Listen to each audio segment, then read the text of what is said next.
Namo Bhagavate Vasudevaya. Om Namo Bhagavate Vasudevaya. Om Namo Bhagavate Vasudevaya.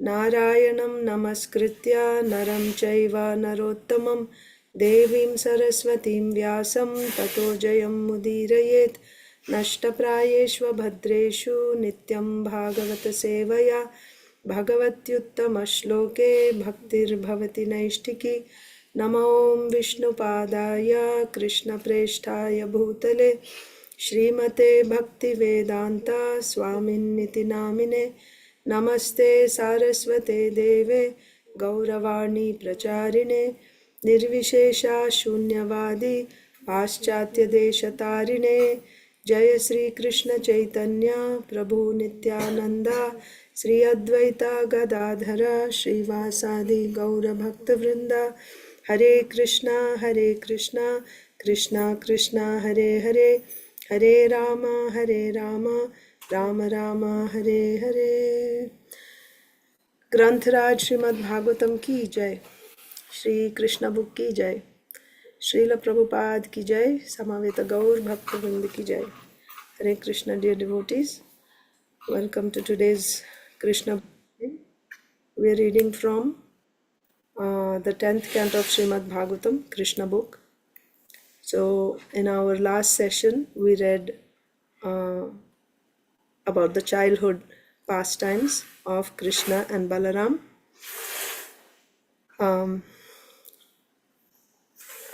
The pastimes performed by them when they were crawling, then also when they started walking, how they would steal butter from the gopis' homes, and the gopis would come to complain to Mother Yasoda. And also we saw how the cowherd boys once came to complain to Mother Yasoda that Krishna had eaten clay, and Mother Yasoda asked Krishna to open his mouth, and in his mouth she saw the entire creation, the whole cosmic manifestation with all the elements like earth, water, fire, air, ether, ahankar, the modes of material nature and spiritual nature. She was seeing everything. And then she thought maybe she's dreaming. And then she thought this is the power of the illusory energy. Then she started praying to Lord Narayan, surrendering at her lotus feet that, everything is Maya. I'm thinking under the influence of Maya. I'm thinking I'm Nanda Maharaj's wife. I'm Krishna's mother, like that. And then Krishna didn't like Mother Yasoda thinking like this in a philosophical manner. So once again he made her, by the influence of Yogamaya, that Aishwarya was once again covered. And again she just saw Krishna as her little boy, like this. So now we'll read the next chapter. Chapter 9. Mother Yasoda binds Lord Krishna. Once upon a time, seeing that her maidservant was engaged in different household duties, Mother Yasoda personally took charge of churning butter. And while she churned butter, she sang the childhood pastimes of Krishna and enjoyed thinking of her son. So Yasodamayi was personally churning the butter for Krishna.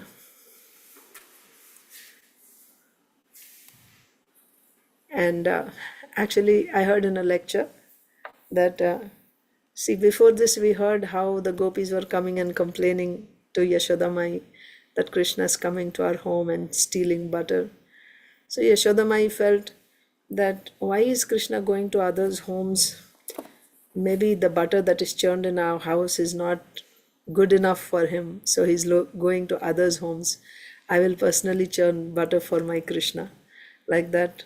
So there's much detailed explanation how she got the best of the milk from the best of the cows, right? Of the 900,000 cows, there were some special cows that were fed this Padmagandha, um, grass, and then she collected their milk, and with that milk she made yogurt personally, and then she sat down to churn the butter herself for Krishna.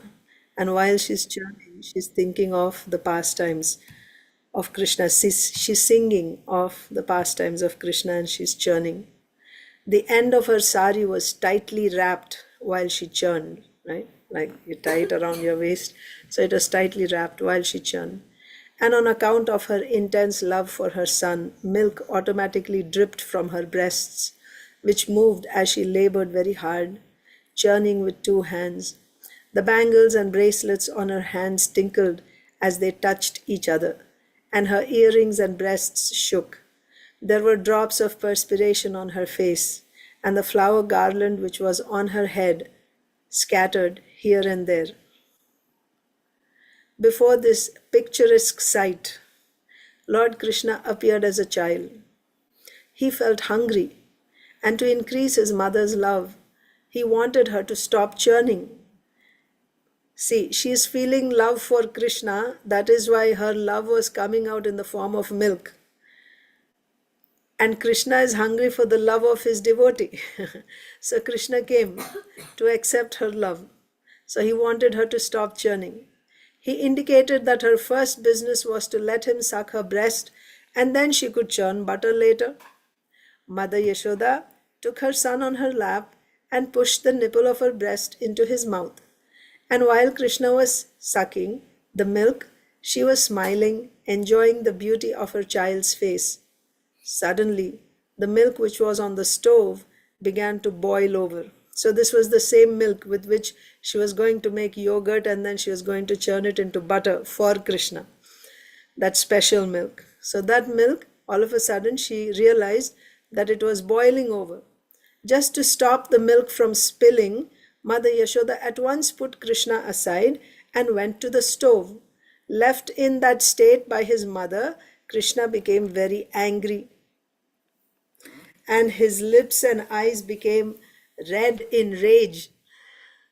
He pressed his teeth and lips, and taking up a piece of stone, he immediately broke the butter pot which Yasodamayi was churning, right? So he broke that butter pot. He took butter out of it, and with false tears in his eyes, he began to eat the butter in a secluded place. In the meantime, Mother Yasoda returned to the churning place after setting the overflowing milk pan in order.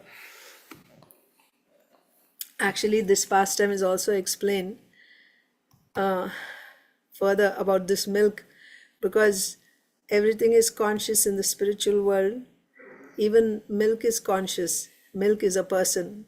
So that milk also wanted to serve Krishna. That milk wanted Krishna to accept the butter that's coming from it. So when the milk saw that Krishna is drinking Yasodamayi's milk, which is far, far superior. Milk is nothing but the love. So that cow's milk is that cow's love for Krishna. Yasodamayi's milk is Yasodamayi's love for Krishna. Who can surpass Yasodamayi's love? That is topmost. In Vatsalya Ras, that's the topmost. So this milk is thinking, now Krishna is drinking Yasodamayi's milk. What chance do I have? What is the use of my living? Let me just end my life, boil over and fall into the fire, like that. Thinking like that, it was just over, boiling over too. And then Yasodamayi noticed this.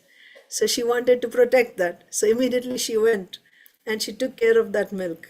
That, soon it will be made into yogurt and then into butter, and it will be fed to Krishna. The service of that milk will also be offered to Krishna, like that.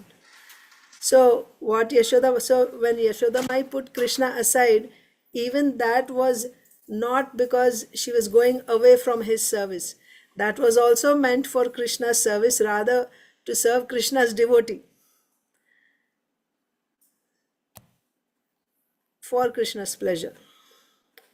Nevertheless, in this Leela, so we see Krishna got angry, So he immediately broke the butter pot. He took butter out of it, and with false tears in his eyes, he began to eat the butter in a secluded place.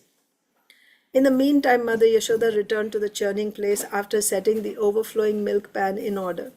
She saw the broken pot in which the churning yogurt had been kept. Since she could not find her boy, she concluded that the broken pot was his work. The pot is broken and no Krishna around. So she understood that this is Krishna's work.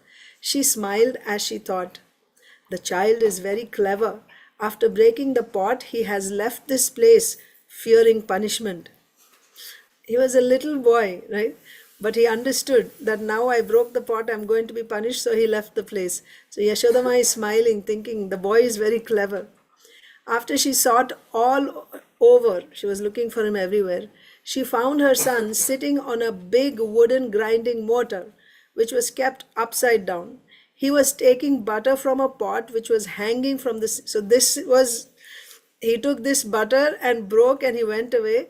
Now he's taking another pot of butter which is kept hanging from the ceiling. And in order to reach that, he got on top of an inverted grinding mortar. He climbed on top of that. He was taking butter from a pot which was hanging from the ceiling on a swing. And he was feeding it to the monkeys. She saw Krishna looking this way and that way in fear of her, because he was conscious of his naughty behavior. He knew he was doing mischief. He was doing wrong and that Mother Yashoda would be angry.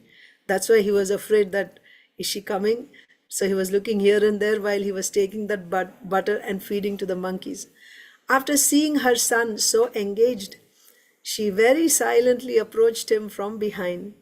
Krishna, however, saw her coming toward him with a stick in her hand, and he immediately got down from the grinding mortar and began to flee in fear. He started running away. Mother Yashoda chased him to all corners, trying to capture the Supreme Personality of Godhead, who is never approached even by the meditations of great yogis. So, great yogis, after tapasya for thousands and millions of years, they cannot approach the Supreme Lord. They cannot catch him.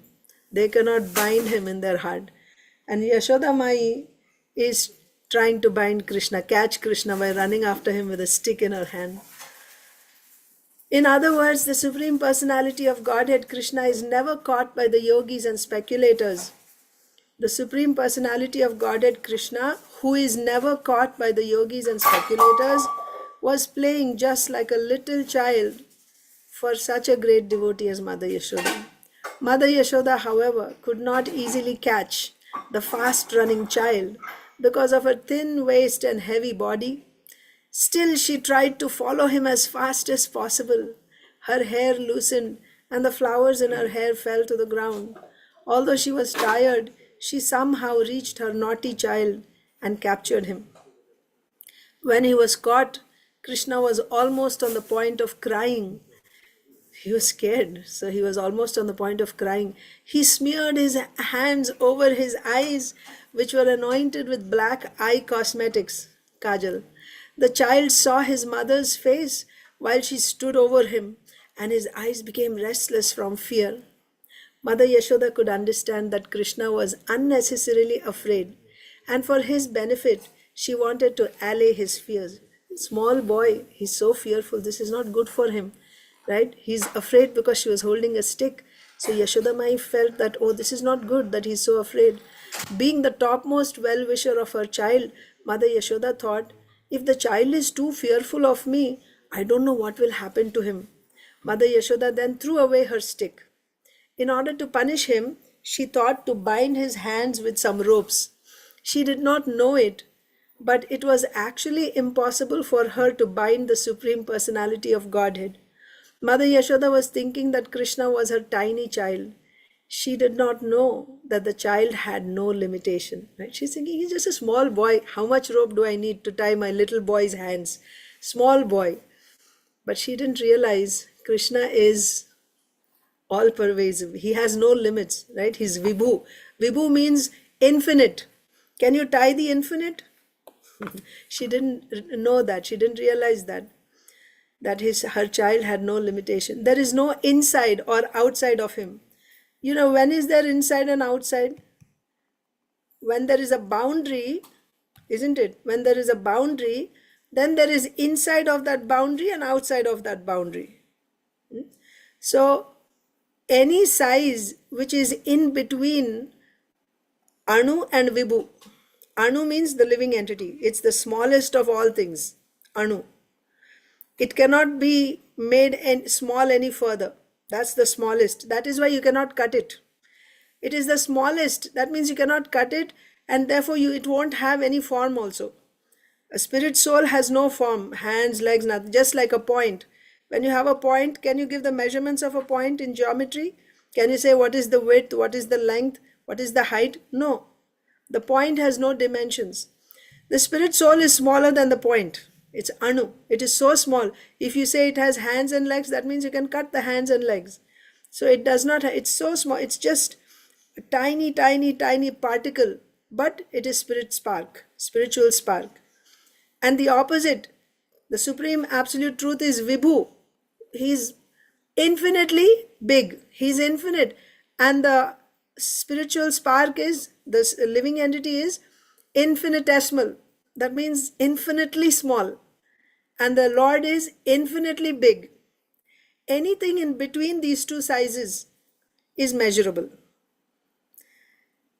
Anything between these two sizes is material also. The smallest and the biggest are spiritual. Therefore, they have no dimensions. The smallest and the biggest have no dimensions. You cannot measure them.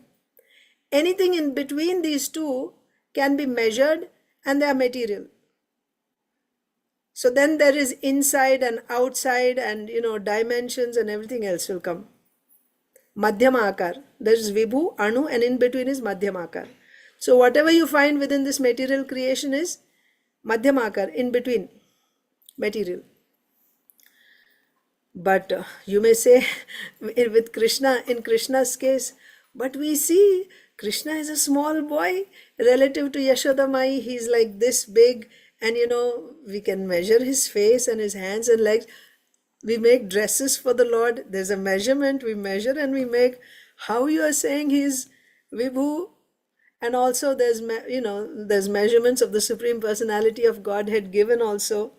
In Mahabharata we see the height of the Pandavas, height of Kṛṣna is also given. So how you are saying it is infinitely big? This is achintya. The Lord, even though he is infinite, he can also appear in this way. But actually he is infinite. And he is also Madhyamakar. Both are possible. That is achintya, inconceivable. So here Yasodamayi is seeing Kṛṣna as her little boy, and she's thinking, how much rope do I need to tie him? So she wanted to punish him. She was showing the stick, but she saw he is very fearful. So she threw away the stick. But still, he must learn a lesson. He shouldn't do mischief like this. So she wanted to tie him up. And she's thinking, small boy, how much rope do I need? Small piece of rope is sufficient. But she didn't know that the child had no limitation. There is no inside or outside of him, nor beginning or end. He is unlimited and all-pervading. Indeed, he is himself the whole cosmic manifestation. Still, Mother Yasoda was thinking of Kṛṣna as her child. Although he is beyond the reach of all senses, she endeavored to bind him to a wooden grinding mortar. The Lord is beyond the reach of the senses. The senses cannot even perceive him. Your hand cannot touch him. Your eyes cannot see him. And Yasodamayi is thinking, I'm going to tie him to this grinding mortar. But when she tried to bind him, she found that the rope she was using was too short, because he's unlimited. How much ever rope you bring, it is short. It's not enough for him. Always she was not able to bring the ropes together and tie it into a knot. It was too short, and also miraculously it was only 2 inches too short every time. She would add some more rope, but it would be exactly 2 inches too short to tie the final knot. When she tried to bind him, she found that the rope she was using was too short by 2 inches. She gathered more ropes from the house and added to it, but still she found the same shortage. In this way, she connected all the ropes available at home, But when the final knot was added, she saw that the rope was still 2 inches too short. Mother Yasoda was smiling, but she was astonished. How was it happening? Now even Yasodamayi was also becoming competitive. Let me see, how big is my little Krishna's, it's this big, his waist. And she's thinking, let me see how big is Krishna's waist. How much rope does it take? And she was also determined. She started bringing more and more rope. In attempting to bind her son, she became tired. She was perspiring, and the garland on her head fell down. Then Lord Krishna appreciated the hard labor of his mother, and being compassionate upon her, he agreed to be bound up by the ropes. So this is a very important principle here. It's not possible to see Krishna or to bind Krishna on our own, by our endeavor, right? Even to see, to know Krishna, to experience Krishna, it is not possible. What to speak of capturing him? But what is within our capacity is this hard labor. So one thing is to desire, and the other thing is to deserve, right? So how do you deserve? You have to show that through your hard labor. Hard labor. Same. What is our hard labor? Sadhana bhakti that we do. That is our hard labor. You have to do. So many things are there, right? Temptations and procrastination, being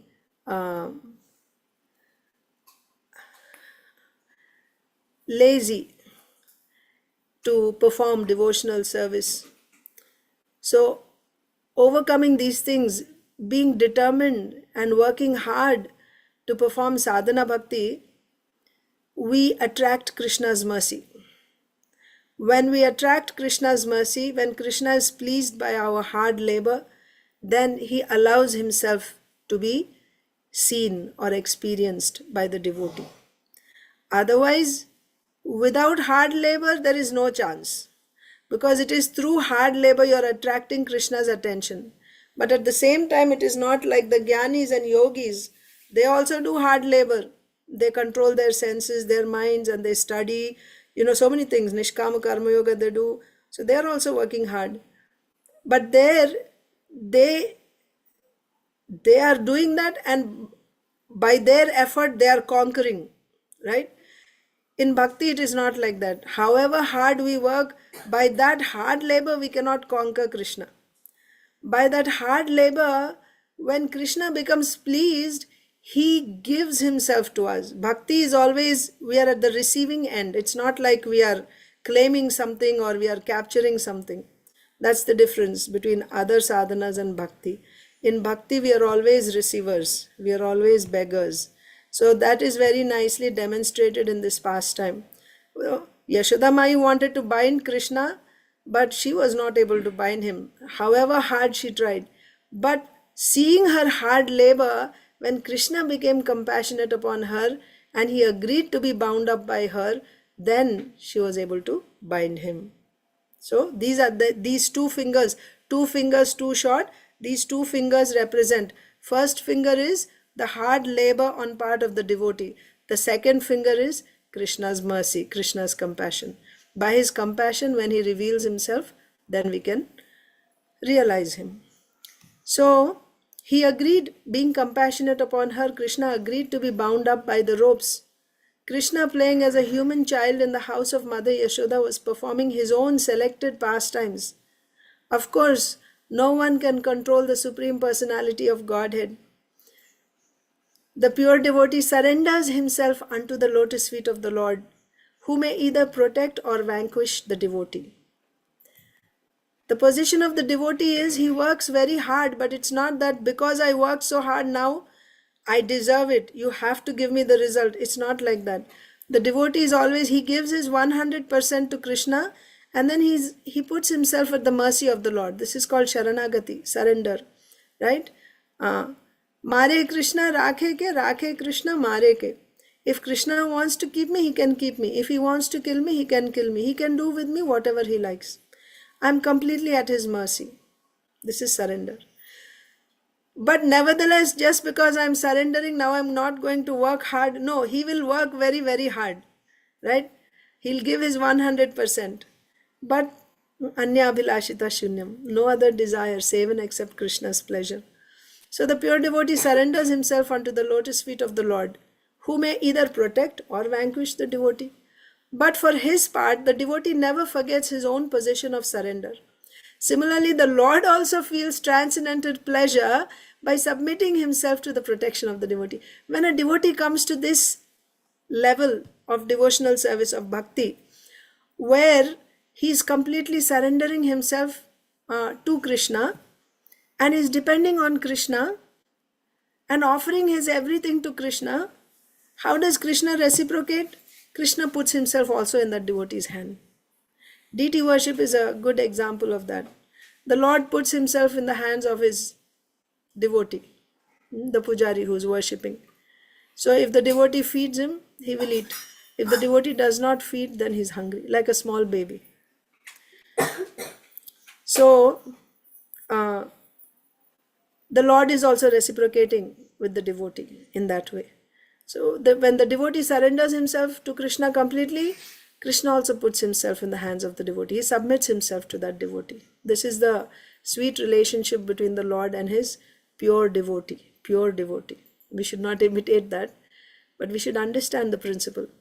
Similarly, the Lord also feels transcendental pleasure by submitting himself to the protection of the devotee. This was exemplified by Krishna's surrender unto his mother Yasoda. Krishna allowed Yasodamayi to tie him, to bind him. Why did he allow?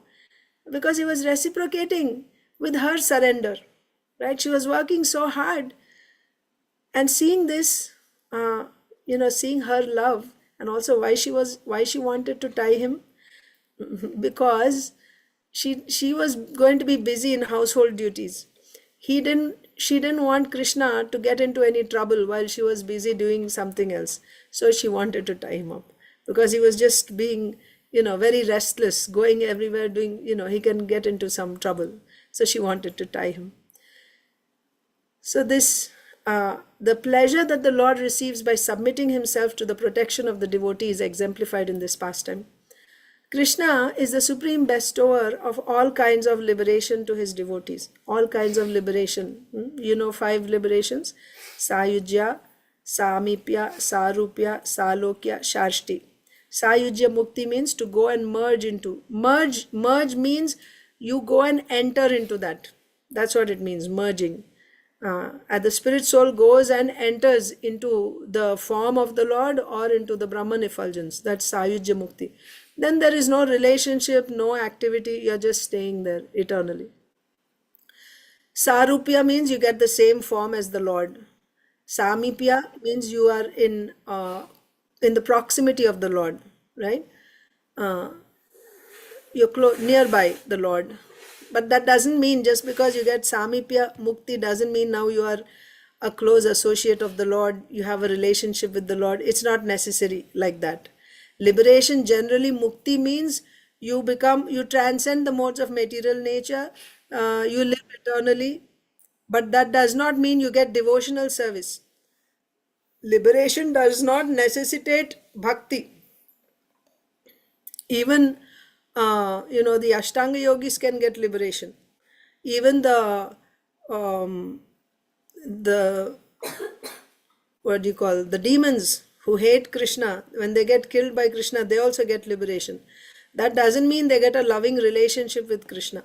Loving relationship with Krishna you will get when you actually, by the mercy of a devotee who has that type of relationship, when you also get that, you can get directly that relationship, or through sadhana bhakti also you can get a relationship, or by the Lord's mercy also you can get that relationship, one way or the other. But not that, by because you're liberated, automatically you're getting a relationship with the Lord. It's not like that. But even these different types of liberations are also coming from the Lord only. Can the demigods give us liberation? No, demigods cannot give liberation. Only the Supreme Personality of Godhead, either Lord Vishnu or Lord Krishna, in any form, The Supreme Personality of Godhead only can give liberation. Nobody else can give liberation. Liberation cannot be given by anyone except the Supreme Personality of Godhead. So Krishna is the supreme bestower of all kinds of liberation to his devotees. But the benediction which was bestowed upon Mother Yasoda, is it like liberation? It was never experienced even by Lord Brahma or Lord Shiva or the goddess of fortune. The benediction which Krishna gave to Mother Yasoda was not even experienced by the goddess of fortune. Why? Of course, goddess of fortune Lakshmi Devi has an intimate relationship with the Lord, but that is still filled with Aishwarya. With Yasodamayi, it was filled with Madhurya. It's simply sweetness. There's not even the tinge of Aishwarya, right? Opulence of the Lord. She doesn't even recognize him as the Supreme Personality of Godhead. So there won't be that, awe and reverence. No.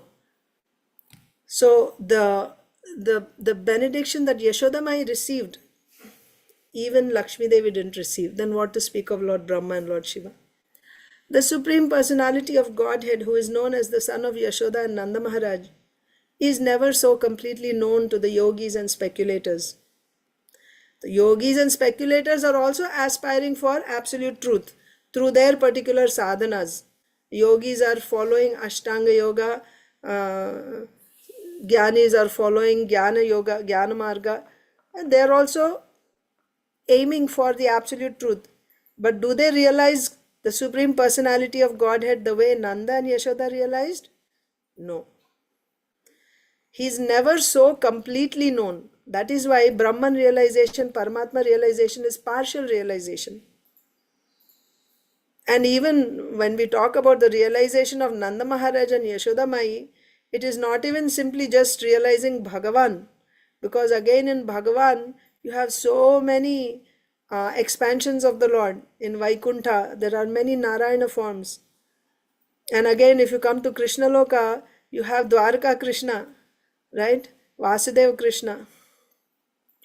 But here they are realizing Swayam Bhagavan, Vrajendra Nandan Krishna. This was experienced by the Brajbasis. And the way Nanda and Yasoda, they are the topmost in Vatsalya Rasa. So the way they realized Krishna, nobody else realized him in that capacity as a parent. So he's never so completely known to the yogis and speculators. But he is easily available to his devotees, nor is he appreciated as the supreme reservoir of all pleasure by the yogis and speculators, right? They don't see him as Bhagavan. Yogis and jnanis don't see him as Bhagavan. At most, they can see him as Paramatma. It is limited. Paramatma realization is limited. They can only, in Paramatma realization, you only see him as the controller. But there is no relationship there. He is the all controller, right? Like you have Garbhodakashaya Vishnu, Kshirodakashaya Vishnu, Karanodakashaya Vishnu. That's the limit of realizing Paramatma. He is the supreme controller, Ishvara. He controls the material energy, he controls the Jiva Bhuta, all the living entities. He is the supreme controller. That's all. But when it comes to Bhagavan, he has so many energies, he has internal energy, right? And within that Swarupa Shakti, so many varieties are there, Sandhini, Haladini, Samvit, all this you won't realize in Paramatma realization. So therefore, even the pleasure that you get from Paramatma realization is not supreme. It's not supreme. So that is why here Yasodamayi's and Nanda Maharaj's pleasure is being compared to, what, it's nothing. I mean, what the yogis and speculators realize, that's nothing compared to what Nanda Maharaj and Yasodamayi are experiencing, right? He is not appreciated as the supreme reservoir of all pleasure by the yogis and speculators. After binding her son, Mother Yasoda engaged herself in household affairs. At that time, bound up to the wooden mortar, Krishna could see a pair of trees before him, which were known as Arjuna trees. So Yasodamayi managed to tie him up, and then she went inside to take care of her chores. And while being tied up to that grinding mortar, Krishna's glance fell on these two Arjuna trees, Yamala Arjuna trees in the courtyard. the great reservoir of pleasure, Lord Sri Krishna thus thought to himself, Mother Yashoda first of all left without feeding me sufficient milk. She left me, she put me aside and she went away. And therefore I broke the pot of yogurt and distributed the stock butter in charity to the monkeys. Because she left me, that was her fault. So therefore I did this mischief. I broke the pot and I took the butter and gave it to the monkeys. And now she bound me up to a wooden mortar, right? I'm going to do even more mischief.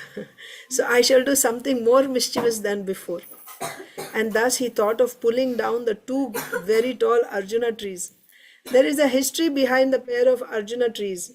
In their previous lives, the trees were born as the human sons of Kuvera. These trees were actually the sons of Kuvera, and their names were Nalakuvara and Manigriva. Fortunately, they came within the vision of the Lord. Now they are in front of Krishna's eyes. By their great fortune, right? Krishna is looking at them. In their previous lives, they were cursed by the great sage Narada in order to receive the highest benediction of seeing Lord Krishna. Their benediction curse was bestowed upon them. This benediction curse was bestowed upon them because of their forgetfulness due to intoxication. This story will be narrated in the next chapter. Thus ends the Bhaktivedanta purport of the 9th chapter of Krsṇa. Mother Yasoda binds Lord Krishna. So here one important thing, the principle which we always discuss, bhakti always comes by the mercy of a pure devotee. So how did these two, Nalakuvara, Manigriva, get the good fortune of seeing Krishna? And they were in the courtyard all these days, witnessing all those childhood pastimes of Krishna, crawling in the courtyard and, walking and all that. They were watching, witnessing all these pastimes. How did they get this good fortune? They got this good fortune by the mercy of a pure devotee. Who? Narad Muni. That's where their good fortune awakened, right? This is called bhagyam, right? Their fortune awakened. Another thing is, you may think that mercy always comes in the form of a smile, in the form of a blessing, or maybe some mahaprasadam, or you get a hug from a pure devotee, and that's how you got mercy. No, mercy can also come in the form of a curse. When you're cursed by a pure devotee, that is also the Lord's mercy. In this context, Srila Prabhupada says, I'm forgetting in which context. I don't know if it is in Kalia's pastime or some other pastime, I don't remember, where a devotee is praying to the Lord, my Lord, please, you can do whatever you like with me, but don't kick me away. Don't kick me away from your association. Please always keep me on, in your association, like that. So in that context, Srila Prabhupada says, actually, I think even being kicked by Krishna is great fortune, right? To get kicked by Krishna is also great fortune. We see that in Chaitanya Leela. Nityananda Prabhu kicks Shivananda Sen, right? So that is mercy. Externally, it may appear like, you are chastised, but even getting that chastisement is actually a mercy, right? That mercy opens the doors to our great fortune, where we actually receive bhakti, we get audience with Krishna because of that mercy. We see that in the case of Nalakuvara and Manigriva. That is why Srila Prabhupada is writing here, benediction curse. That curse was actually a benediction. How that happened, that we will see in the next chapter. I think today's Thursday, you have another class, right? I can end here. We will continue reading tomorrow morning. Okay? Thank you all so much. Srila Prabhupada ki jai. Samaveta Gaur Bhaktivinoda ki jai. Hare Krishna.